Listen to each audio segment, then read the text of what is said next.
대선 기간 이재명 대통령 후보 총기 테러 모의에 대한 수사당국의 신속하고 철저한 수사를 촉구합니다. 지난 대선 기간 이재명 대통령 후보에 대한 테러 위협이 실제했던 것으로 드러났습니다. 당시 한 극우 유튜버가 대선 전에 이재명을 죽여야 한다면서 총기를 반입하려 했던 정황이 언론 보도를 통해 확인되었습니다. 깊은 충격과 우려를 금할 수 없습니다. 테러 모의를 방치한 경찰도 문제입니다. 당시 현장에서 서울경찰청 정보관이 해당 유튜버의 이재명 후보 암살 계획을 옆에서 버젓이 듣고 있었음에도 불구하고 사실상 수수방관했습니다. 부작위, 직무유기에 해당할 수 있는 심각한 사안입니다. 경찰은 정보관으로부터 테러 위협 사실을 보고받았는지의 여부와 현장 대응이 이루어지지 못한 경위를 소상히 밝히기 바랍니다. 대선 후보에 대한 테러 음모는 국민 주권 강탈과 민주주의 파괴를 획책하는 중대범죄입니다.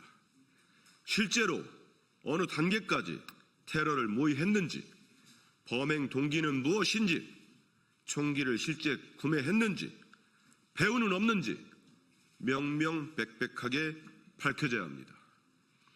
수사당국의 신속하고 엄정한 수사를 강력히 요구합니다.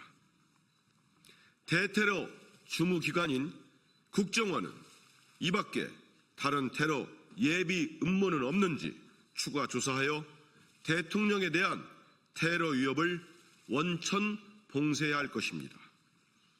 더불어민주당 정치테러 대책위는 대선 과정에서 접수된 다수의 테러 위협 제보를 근거로 이재명 후보의 경호를 보강하고 관계당국의 신변보호 강화를 촉구했습니다. 후보와 유권자 모두 불편을 감수해야 됐던 방탄유리 설치, 근거리 접촉 제약은 안전한 선거를 위한 불가피한 조치였습니다. 이처럼 대선 기간 동안 이재명 후보에 대한 테러 위협은 엄연히 존재하는 실체였지만 국민의힘은 민주당이 테러 위협설로 국민 불안을 조장하고 정치적으로 이용한다라며 매도했습니다. 심지어 김문수 후보는 나는 방탄조끼 필요 없다, 총 맞을 일 있으면 맞겠다라는 망언까지 서슴없이 조롱하면서 내뱉었습니다.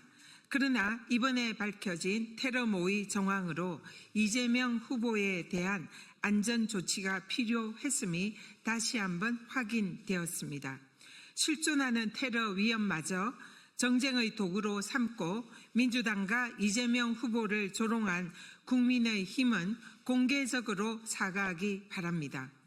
민주당은 국민의 안전과 생명을 볼모로 삼는 극우 세력의 테러 음모에 결탄코 굴복하지 않겠습니다. 민주주의 근간을 무너뜨리려는 그 어떠한 폭력적 시도도 자시하지 않을 것입니다. 국민과 함께 테러에 끝까지 맞서 싸우겠습니다.